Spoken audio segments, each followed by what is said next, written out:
উচ্ছেদে ক্ষতিগ্রস্তদের পার্টি অফিসে পুনর্বাসন দেয়া নিয়ে কংগ্রেস ও বিজেপির বিবাদ। ঘটনাকে কেন্দ্র করে উত্তেজনা বহরমপুরের সুভাষপল্লী এলাকায়। সরকারি নির্দেশে সুভাষপল্লী এলাকায় উচ্ছেদ অভিযান চলে।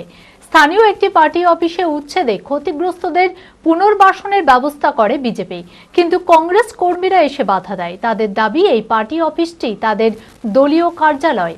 এরপরে কংগ্রেস ও বিজেপি কর্মীদের মধ্যে বিবাদ বাধে। পরে পরিস্থিতি স্বাভাবিক হয়। মানসিক স্বাস্থ্যের জন্য সবার আগে যে নামটি মনে ভেসে ওঠে, সুস্থ মনের ঠিকানা মনোবীক্ষণ। যোগাযোগ নাম্বার 7477799513।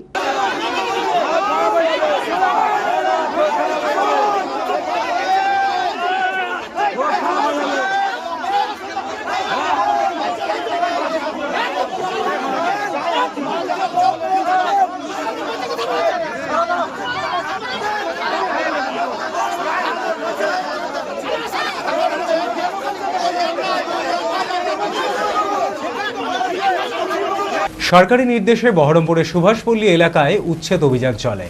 উচ্ছেদে ক্ষতিগ্রস্ত হয় এলাকার প্রায় 30টি বসবাসকারী পরিবার, একাধিক হকার। স্থানীয় একটি পার্টি অফিসে উচ্ছেদে ক্ষতিগ্রস্তদের পুনর্বাসনের ব্যবস্থা করে বিজেপি, কিন্তু কংগ্রেস কর্মীরা এসে বাধা দেয়। তাদের দাবি এই পার্টি অফিসটি তাদের দলীয় কার্যালয়। এরপরই কংগ্রেস ও বিজেপি কর্মীদের মধ্যে বিবাদ বাধে। দলীয় স্বার্থে এই পার্টি অফিস ছাড়তে কংগ্রেস কর্মীরা রাজি হয়নি বলে অভিযোগ বিজেপি কর্মীর। মোটামুটি প্রায় 30টি বাড়ি উচ্ছেদ হয়েছে, বেঙ্গল নার্সারিতে মোটামুটি প্রায় 50টি।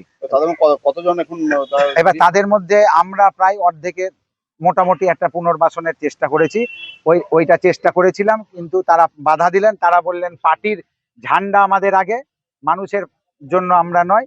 ঠিক আছে, আপনারা ঝান্ডা নিয়ে থাকুন, কিন্তু আমরা মানুষের পাশে আমরা স্পষ্ট দাঁড়াবো, এটাই আমাদের বক্তব্য। ওনাদের মধ্যে অনেকে বলছিলেন যে আপনারা 2 বছর ধরে কি করছিলেন। আমি তাদেরকে বললাম যে আপনারা তো ক্ষমতায় ছিলেন, এটা আজকের প্রজেক্ট না। পঞ্চমতলা রেল ব্রিজ আজকের না, বিগত 14-15 সাল থেকে প্ল্যান প্রোগ্রামিং চলছে। অধীর চৌধুরী যখন এমপি ছিলেন, তাহলে তার যখন নেতা কর্মী ছিল, তারা কেন এতদিন ধরে পুনর্বাসন দিতে পারেনি? তারা কেন এখন আসছে পার্টি অফিস বাঁচানোর জন্য? মানুষের পাশে যখন তারা আসছে, তাহলে মানুষের পাশে কেন দাঁড়ালেন না? আপনাদের জায়গা দিলে বোধহয় কিছু অসুবিধা হতো না। আপনারা পার্টির জন্য ভাবছেন, কিন্তু মানুষকে জায়গা দিতে পারলেন না, এটাই আমাদের আফসোস। তবে পরে পরিস্থিতি স্বাভাবিক হয়। এই প্রসঙ্গে জেলা কংগ্রেসের মুখপাত্র জয়ন্ত দাস বলেন, সকলের মিলিত উদ্যোগে উচ্ছেদে ক্ষতিগ্রস্তদের পুনর্বাসনের ব্যবস্থা করতে হবে। আমরা উন্নয়ন সবসময় সাদরে গ্রহণ করব, উন্নয়নের পাশে হাঁটব, উন্নয়নের সপক্ষে জোরালো আওয়াজ তুলব, কিন্তু মানুষের পুনর্বাসনটাও আমাদের রাখতে হবে। কারণ মানুষ ছাড়া দেশ না, আবার উন্নয়ন না হলে দেশও এগোবে না। দুটোই দরকার।